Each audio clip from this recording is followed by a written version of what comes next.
Property tax અને વીજ બિલમાં માફીનો મુદ્દો હવે જીમ સંચાલકોએ પણ ઉઠાવ્યો છે. પ્રોપર્ટી ટેક્સ અને વીજ બિલમાં રાહત મુદ્દે સંચાલકોની અન્યાયની રાવ છે. પાર્ટી પ્લોટ, મંડપ, ડેકોરેશનને પણ રાહત ન મળતા અન્યાયની લાગણી તેઓ અનુભવી રહ્યા છે. હોટલ, રેસ્ટોરન્ટ, રિસોર્ટ, વોટરપાર્ક સંચાલકોને રાહત અપાઈ છે તેવી રાહતની તેઓ માંગ કરી રહ્યા છે.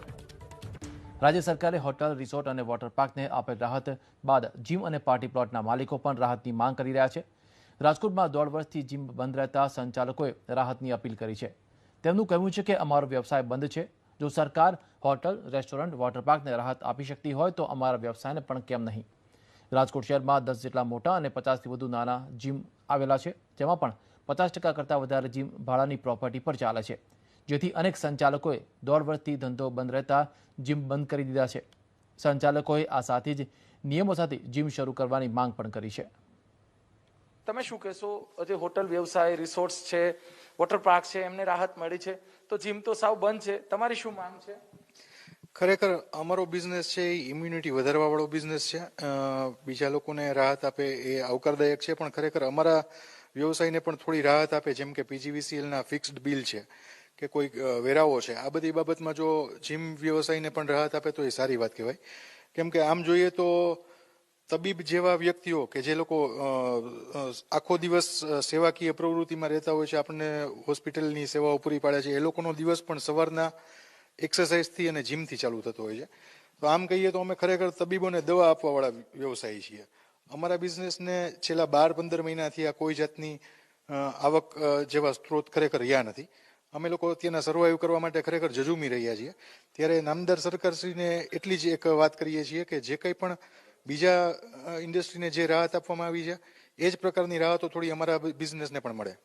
ચોક્કસ. અન્ય જીમના સંચાલકો આપણી સાથે, તમારી શું માંગ છે? જેમ કે કાલના દિવસમાં કેન્દ્ર સરકારે કહેલું કે કોરોનામાં દવા કરતા ખોરાક અને કસરતથી કોરોનામાં ઘણી રિકવરી મળે છે. તો એક ઇમ્યુનિટી ડેવલપ કરે છે. અમારા મિત્રએ કીધું ઇમ્યુનિટી ડેવલપ કરવાનો એક બિઝનેસ છે. તો સરકારની અમારી પાસે માન્ય છે થોડીક છૂટછાટ સાથે કે અમને થોડીક ગાઈડલાઇન્સ આપે કઈ રીતે જીમ સ્ટાર્ટ કરવું. એવું હશે તો અમે સરકાર સાથે વાત કરી કે જેને વેક્સિન લીધેલી હશે તે લોકોને અમે અલાઉ કરશું. તે રીતે રાજ્ય સરકારની સાથે રહીને અને જીમ સ્ટાર્ટ કરવાની એક અમને માન્યતા આપી શકે. ચોક્કસ. અન્ય જીમના સંચાલક આપણી સાથે છે. શું નામ તમારું? રવિ પરસાણા. રવિભાઈ, શું માંગણી છે તમારી? અને સરકાર દ્વારા અન્ય વ્યવસાયને જે છૂટ આપી છે, તો તમારા વ્યવસાયની શું માંગ છે? અમારામાં જીએસટીમાં પ્લસ સરકારી વેરા મિલકતોમાં કે ઘણા બધા ઘરની જે જગ્યામાં છે એ લોકોને બી વેરામાં બી માફી મળે. કારણ કે અમે બી રોજીરોટી અને સરકારની આવકમાં અમે બી એક હિસ્સો છીએ. તો અમને બી છે ને સરકાર અમને કંઈક ને કંઈક રાહત આપે. કારણ કે અમારા 5000 કરતા બી વધારે કુટુંબ રાજકોટમાં જીમ સાથે સંકળાયેલા છે. શું માંગ છે તમારી? વેરામાં માફી મળે અને ઇલેક્ટ્રિસિટી બિલમાં બી જો બીજા સ્વિમિંગ પુલ ને એને આપતા હોય તો અમને બી છે ને 1 વર્ષ માટે કંઈક રાહત આપે એવી અમને સરકારને રજૂઆત છે. ક્યાં સુધીમાં જીમ ચાલુ કરવા જોઈએ? જીમ તો ખરેખર સરકારે ચાલુ કરી દેવા જોઈએ. કે અન્ય બિઝનેસ જો ચાલુ હોય અને એના કરતાં બી અમે ઇમ્યુનિટી વધારવા માટેનું કામ કરતા હોય ત્યારે સરકારે ખરેખર અમારા બિઝનેસ સામું બી જોવું જોઈએ. કારણ કે ફિટનેસ ઇન્ડસ્ટ્રી જ એક એવી છે કે જ્યાં બુસ્ટિંગ અને ઇમ્યુનિટી વધારે છે. ચોક્કસ. તમારું શું માંગ છે? કેમ કે આ વ્યવસાયમાં મોટા ભાગે યુવાનો જોડાયેલા છે. યુવાનો જોડાયેલા છે અને એકદમ સ્વસ્થ રહે એના માટે જીમ હોય છે, અને જીમ જ બંધ રાખ્યા છે એ કારણ સમજાતું નથી. હવે જીમ સ્ટાર્ટ કરી દેવા જોઈએ. અને શું સ્થિતિ છે જીમ ઉદ્યોગની? અત્યારે તો બહુ હાલત ખરાબ છે. બધાની સેલેરીઝ દેવી હવે પોસાતી નથી. અત્યાર સુધી સેલેરીઝ બધાને આપતા, પણ હવે એવી હાલત છે કે ઓનર્સ પોતે જગ્યા ખાલી કરીને વયા જાય છે. ન માત્ર રાજકોટ પરંતુ પાટનગર, ગાંધીનગરમાં પણ જીમ લાંબા સમયથી બંધ રહેતા સંચાલકોએ રાહતની માંગ કરી છે. પ્રોપર્ટી ટેક્સ અને વીજ બિલમાં રાહત મુદ્દે જીમ સંચાલકોએ અન્યાયની રાવ હજી પણ ગાંધીનગરમાં પણ જોવા મળી છે. પાર્ટી પ્લોટ, મંડપ, ડેકોરેશનવાળાએ પણ આ મુદ્દે રાહતની માંગ કરી છે. હોટલ, રેસ્ટોરન્ટ, રિસોર્ટ, વોટર પાર્કને રાહત આપી તેવી રાહત તેમને પણ આપો તેવી માંગ કરી છે. જીમ સંચાલકોની માંગ છે કે હોટલ, રેસ્ટોરન્ટ જેવા સર્વિસ સેક્ટરને જે પ્રકારે રાજ્ય સરકારે પ્રોપર્ટી ટેક્સમાં રાહત આપી તે જ રીતે જીમને પણ રાહત આપે. સંચાલકોનું કહેવું છે કે જીમ બંધ હોવા છતાંય 10 થી 12 હજાર રૂપિયા વીજ બિલ આવે છે. જીમ ચાલુ હતું ત્યારે એક જીમને અંદાજિત 1.25 લાખથી 1.5 લાખ સુધીની આવક થતી હતી, પરંતુ 1.5 વર્ષથી જીમ બંધ છે. તેમ છતાં પ્રોપર્ટી ટેક્સ 1 સ્ક્વેર મીટર પ્રમાણે 170 રૂપિયા જેટલો આવે છે, એટલે કે 100 સ્ક્વેર મીટર જીમને 1,70,000 રૂપિયા જેટલો પ્રોપર્ટી ટેક્સ ચૂકવવો પડતો હોય છે. અને જો જગ્યા ભાડે આપેલ હોય તો પ્રોપર્ટી ટેક્સ ડબલ થઈ જતો હોય છે, જેથી તેમને રાહત મળે.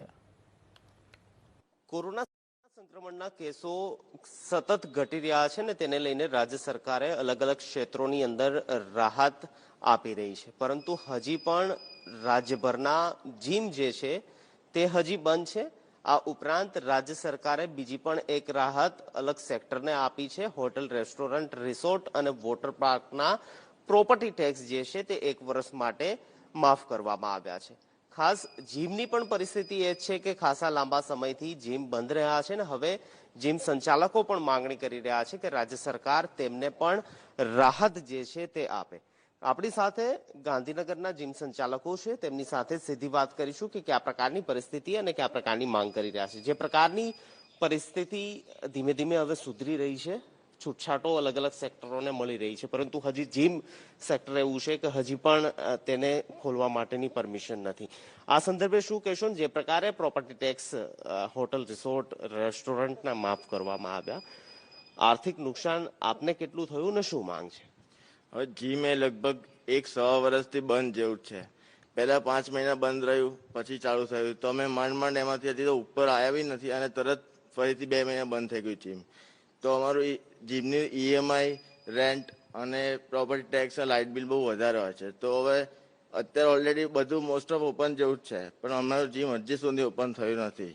ઇવન તમે બજારમાં ક્યાંય બી ફરશો તો બધી જ વસ્તુઓ અત્યારે ઓપન છે.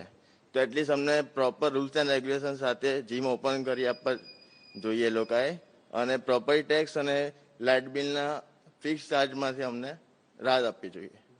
જે પ્રકારની રાહત બીજા સેક્ટરોને મળી છે, આપને ખાસ 1 વર્ષ દરમિયાન કયા પ્રકારની આર્થિક નુકસાની ભોગવવાનો વારો આવ્યો અને કયા પ્રકારની પરિસ્થિતિ જે છે તે જીમ ઓનરની છે?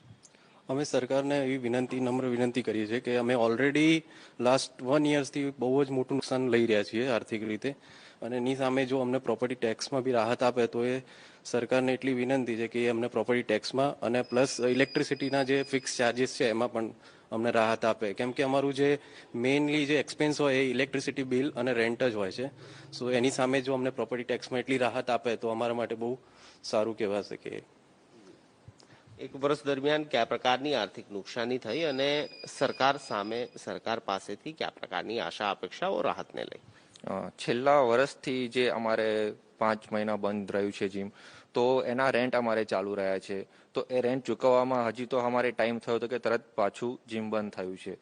તો સરકારને વિનંતી છે કે અમને અમુક રૂલ્સ એન્ડ રેગ્યુલેશન સાથે જીમ ઓપન કરવાની પરમિશન આપે, અને બીજું કે જે બીજા સર્વિસ સેક્ટરને રાહત આપવામાં આવી છે પ્રોપર્ટી ટેક્સમાં અને ઇલેક્ટ્રિસિટીના ફિક્સ ચાર્જમાં, તો એ જીમ પણ એક સર્વિસ સેક્ટર છે, તો એને પણ રાહત આપે.